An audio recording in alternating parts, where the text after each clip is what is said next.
జాతకం, జ్యోతిష్యం. ఈ జ్యోతిష్యం అనేది ప్రతి ఒక్కరికి కూడా నాకు ఈ నెల ఎలా ఉంటుంది, నాకు వ్యాపారం బాగుంటుందా, నాకు ఉద్యోగం బాగుంటుందా, నాకు వివాహం అవుతుందా, నేను రాజకీయాల్లో బాగుంటానా, నాకు సంతానం అవుతుందా, అందరికీ అన్ని రకాలైనటువంటి క్వశ్చన్స్ ఉన్నాయి కదా. వాటికి అన్నిటికీ ఈ నెల గోచార గ్రహస్థితులు ఎలా ఉందో కూడా చెప్తున్నాను. బాగా గుర్తుపెట్టుకోండి.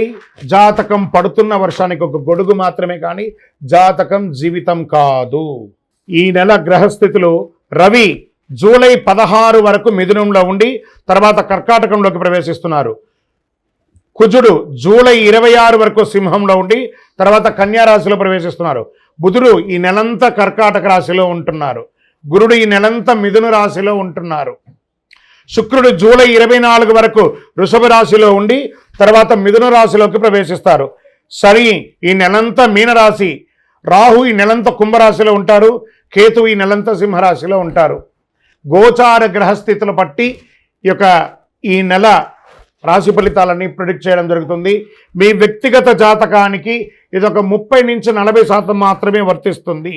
మీ వ్యక్తిగత జాతకం మీ పరిసర ప్రాంతాల్లో ఉన్నటువంటి గురువుల్ని సంప్రదించి జాతకం చెప్పించుకోండి, లేదా మా ద్వారా చెప్పించుకోవాలనుకుంటున్నారా కింద కనబడుతున్నటువంటి మా నెంబర్కి వాట్సప్ చెయ్యండి.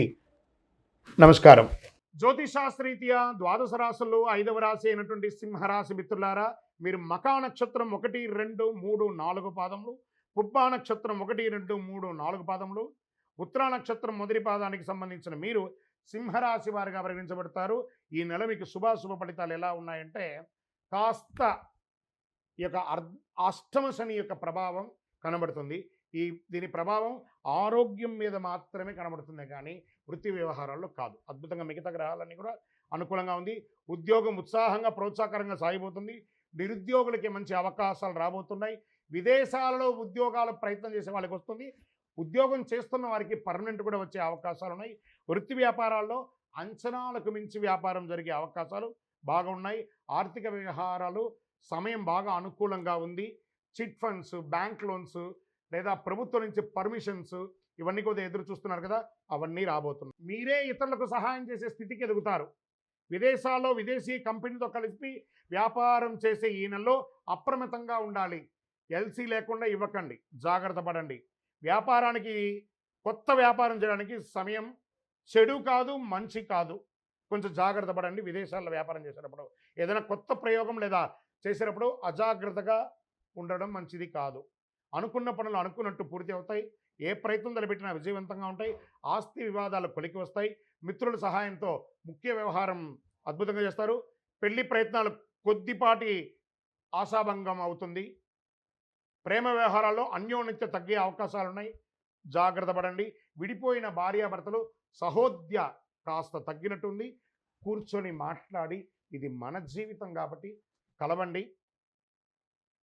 విద్యార్థులకు సమయం చాలా అనుకూలంగా ఉంది. ఉన్నత విద్య చాలా మంచి ఫలితాలని, ప్రసిద్ధ కళాశాల లేదా విశ్వవిద్యాలయాల్లో మీకు ప్రవేశం పొందే అవకాశాలు ఉన్నాయి. ఆరోగ్యం, శస్త్రచికిత్స అవసరమయ్యే అవకాశాలు కనబడుతున్నాయి, జాగ్రత్త. మళ్ళీ ఇదే చెప్తున్నాను, ముందే చెప్పాను. వేగవంతమైనటువంటి ఆరోగ్యం తీసుకోవడం, కొలెస్ట్రాల్ మరియు షుగర్ ఇవన్నీ కూడా జాగ్రత్తగా చూసుకోవాలి. క్రీడారంగం వారికి చాలా అనుకూలంగా ఉందని కూడా చెప్పచ్చు. రాజకీయ నాయకులకి మిశ్రమం. ప్రజాక్షేత్రంలో వెళ్ళేటప్పుడు నోరు అదుపులో పెట్టుకొని వెళ్ళండి. షేర్ మార్కెట్ మిశ్రమం. మీడియా రంగం వారికి బాగుంది. సాఫ్ట్వేర్ రంగం వారికి బాగా ప్రెషర్ ఉంటుంది. నూతన ఉద్యోగ ప్రయత్నాలు కాస్త కష్టసాధ్యం మీద వస్తుంది. చంద్రాష్టమం 15/7/2025 11:58 నుండి 18/7/2025 3:39 ఉదయం వరకు చంద్రాష్టమం ఉంటుంది. జాగ్రత్తగా ఉండి 2.5 రోజులు కూడాను. అనుకూలమైనటువంటి రోజులు ఈ నెలలో 3, 6, 9, 11, 14 ఈ రోజులంతా కూడా మీకు అనుకూలంగా ఉంటుంది. అదృష్ట సంఖ్యలు 4 మరియు 6 నంబర్లు మీకు కలిసి వస్తుంది. ఈ నెల మీరు ఎవరైనా ఆరాధించాలి. ఏ దేవుణ్ణి ఆరాధించాలంటే అమ్మవారిని, మహావిష్ణుని ప్రార్థన చేయండి. దీనికైనా పరిహారం ఉందా అంటే, సూర్యోదయానికంటే ముందు నిద్ర లేచి స్నానం చేసి సూర్య భగవానుడికి నీరు సమర్పించండి, అర్ఘ్యం సమర్పించండి. ఏ సూర్య భగవానుడా, నా ఆరోగ్యాన్ని బాగు చేయి, నాకు శక్తినివ్వు అని చెప్పి పారాయణం చేయండి. గురువారం దక్షిణామూర్తికి నేతితో దీపం వెలిగించండి. మీ యొక్క కులదైవం ఇష్టదైవ దేవాలయంలో మీ వయస్సు సంఖ్య ఎంత ఉందో అన్ని నువ్వుల నూనె దీపం వెలిగించండి.